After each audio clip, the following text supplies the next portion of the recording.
Look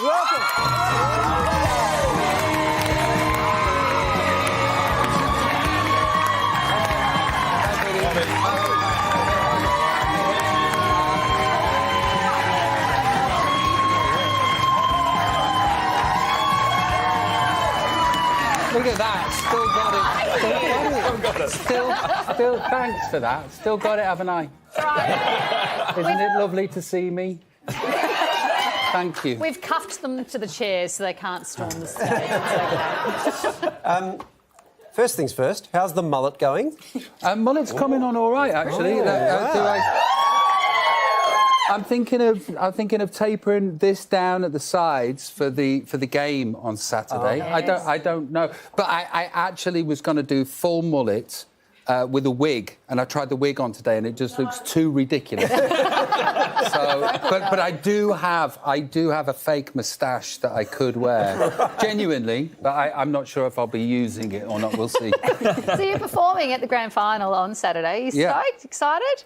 I am. I'm very much excited. Yeah, I just did rehearsals with the lovely Delta Goodrum. It's a big do. It's massive, and it feels really cool to be part of the heritage of Australian sports. I get it. I get how big this day is. In fact, you have your own. Is it called a bank holiday here? Do you call it a bank holiday? No, we don't call it a bank holiday. Public holiday. OK, so you have a public holiday for the game. Yeah. That's how much you guys love sport. I love that. But not even on the day of the game. No, it's the day before. We've got to get ready. Yeah. And we know you love your AFL because last time you spoke to Waleed, and I was very excited to hear this. Let's just play a little clip of your love of the Collingwood Football Club. Let's have a look. Hang on. They're a working-class club and they're very aggressive towards the opposition. Yeah. What's bad about either of those things? I don't get it. Now, like me, Robbie, you would have been devastated at the 1 point loss last week. And we can't go through all the details. I know you would have liked them to have done different things in the last minute. But, but are you still backing the Pies in next year? Well, I did watch that game. I did watch that game. And what I thought was, I bet you the people that run the AFL wish that game was the final. It was pretty amazing. I'll ask you a question, because finals in the UK with, the Champions League final or the FA Cup final with soccer, they're always a bit drab. Are finals a bit drab here, or can they get tasty and are they exciting? The grand final is often not great, but sometimes it's incredible. Yes. And I've got a feeling this year might be one of those. Well, the coach of Carlton came round to see me. No, don't. And brought me a shirt. No, don't. No, genuinely. Robbie, we had you to... You love the Pies. I do love the Pies because of the black and white. Yes. Yeah, I like it because of the black and white. You're wearing red and black right now. Yeah, but I've been indoctrinated now. The Pies didn't send their coach round to see me. And that's how easily persuaded I am. He was busy winning Coach of the Year. That's the thing. Right, okay. Also, you said you'd like the working class club. You've literally gone for the Toffee Tory club now. Oh, well, that's what happens when you get famous in showbiz. When you do well, you betray your roots. How easily that happened. Look at that. The other thing we spoke about was you were determined to be like the global ambassador for the sport. Yeah. I think this is a wonderful initiative. Have you planned out your program? Is this weekend's performance the starting point? I've had second thoughts about that. I'm very busy. No, it's not that. It's just that I kind of get your sport and I understand. Like, for example, the Premiership game ends and the players do interviews and they're terrified of the press, they're terrified of saying the wrong thing, and they're getting paid an absolute fortune and have never been so far away from the fans and the working man, right? When I watch your players for the AFL do interviews after the game, it's like somebody from the stands came down and played in the game. This is true. Right, now, so what I think about the sport is it's underserved. It's underserved. There should be a World Cup, there should be a UK team, there should be Spanish teams, and it should be massive. But that being said, if that happens, expansion will kill the game. So I think I'm not going to help. I'm not going to help because I don't want to ruin your game. I don't want to take it away from the fans. So you're helping by not helping. I'm helping by not helping. It's very wise. You've just announced a massive tour for next year, and you're doing winery shows. Am I? Yeah. So I'm a recovering alcoholic too. How great is that? We might as well go down to Colombia as well, finish the whole thing off.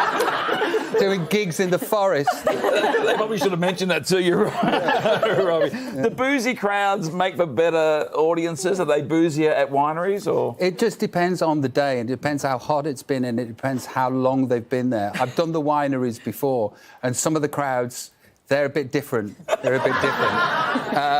But, you know, most of the time at the wineries, the crowds are absolutely incredible. But if it's been piping hot for the day and they drink all day, they're a bit woozy. They get a bit woozy.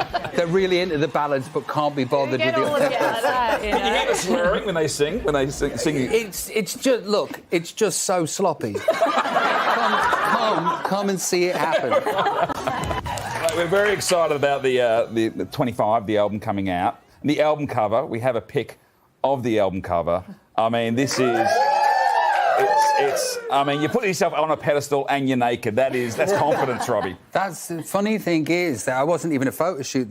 They just came round to my house. They just came round to my house and just took pictures of whatever it was I was doing. That's how I spend my days. Well, you're giving the fans what they want. Exactly. That's what I'm... Do they, though? Do they? I mean, you know... This is middle-aged. This is what this is now. But the thing is about that photo shoot, it was a very cold day. Genuinely was a cold day, and there was just like a modesty pouch. And there wasn't just that photographer. There was like 30 strangers in a room, really cold, looking at me naked. And it was another one of those moments where I was like, this is a very interesting job I've given myself. Well, I don't want this to sound creepy, but I feel like there could be some volunteers, the audience, next time you do have a photo shoot like that. Thank you. But, Robbie, you've actually credited Australian crowds and audiences with giving you the passion or bringing the passion back for performing. Where did it go? When did it go? That was a lie I said in an interview.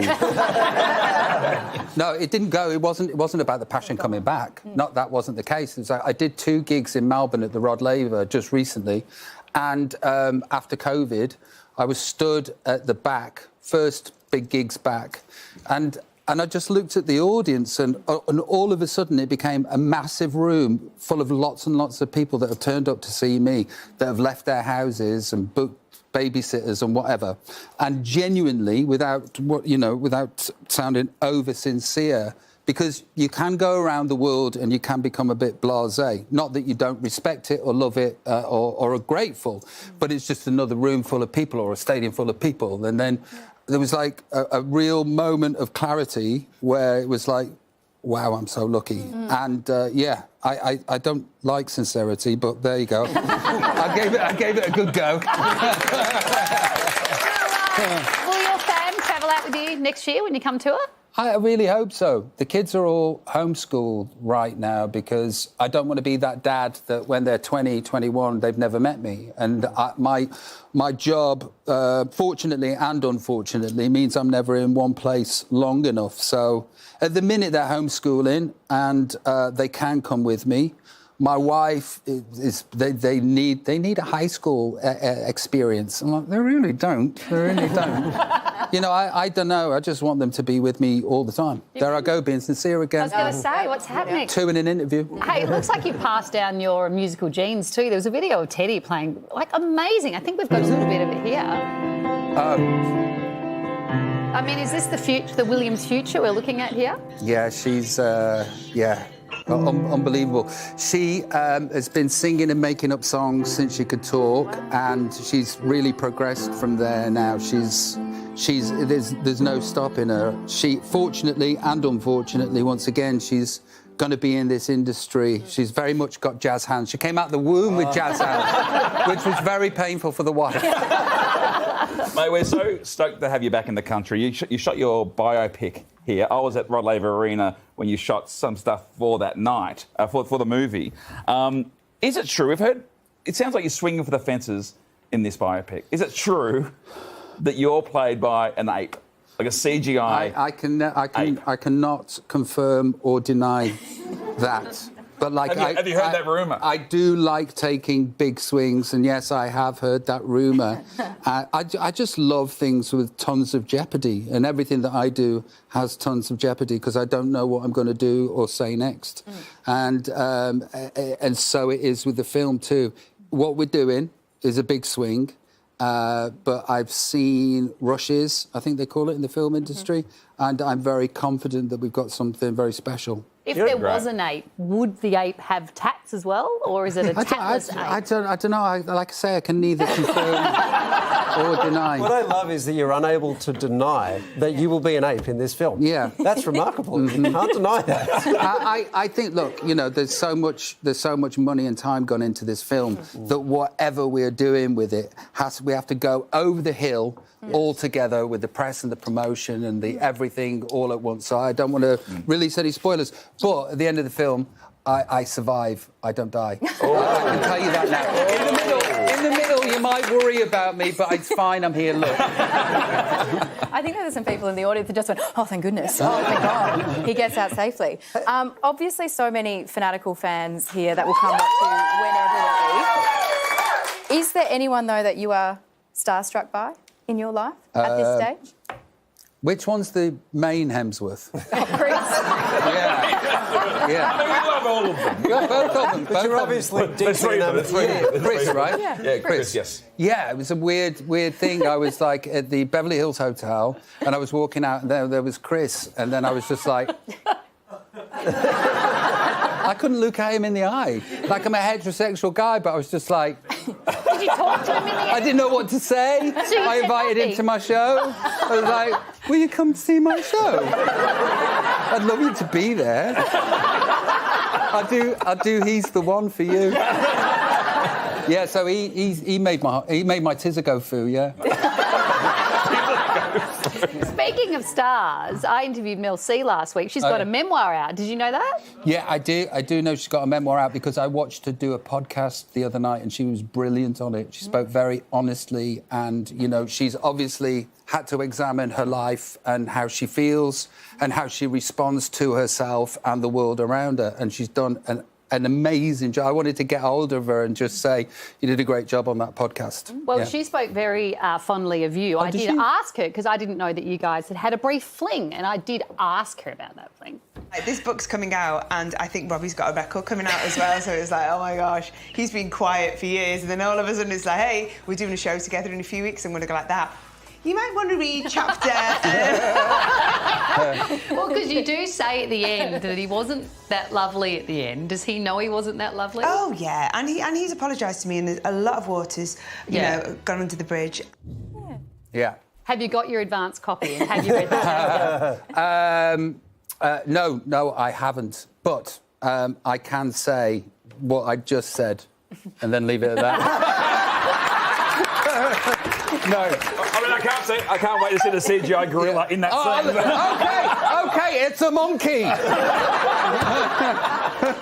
Hey, one of the things, though, talking to her, and you just touched on it then, I was a massive Spice Girls fan at the time, massive Take That fan, but I never realised as the fan what was going on for the artists behind the scenes. And so many artists now talk about how that time was torturing for them. It's absolutely crazy. If you take any boy band or any girl band and sit them down, each individual member will have a traumatic horror story. And you take that, for example. You've got Gary Barlow's talked about his bulimia and his depression. And, you know, he put on a load of weight after the band finished and couldn't leave the house and couldn't write songs, didn't know how to do it because, you know, his career was supposed to do this and my career was supposed to do whatever, and it went the opposite way.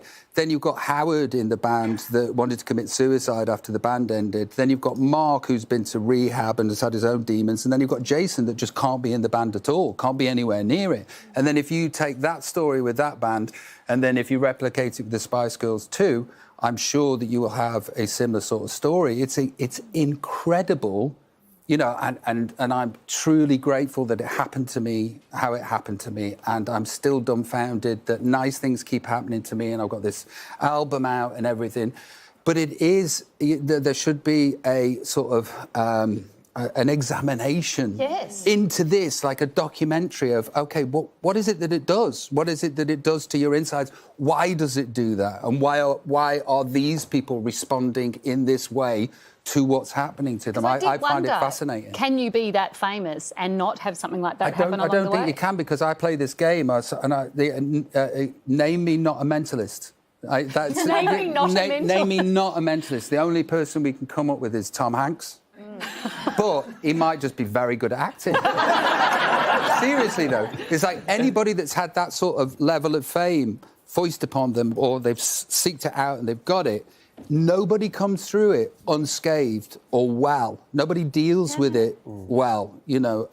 But Interesting. it is interesting. Yeah. I find it fascinating. And it's so great to hear you speak about that. Hey, I'm afraid we're running out of time. Is that it? I think one more I question. know. What's you that has to go, not us? But I love asking thoughtful musicians this, and I think you are that, because you've spoken about how Angels is the best song you've ever written. I wonder, is there a song you hear and you wish you'd written that? You hear it and you go, oh, God, I wish that was mine. Yeah, all the time.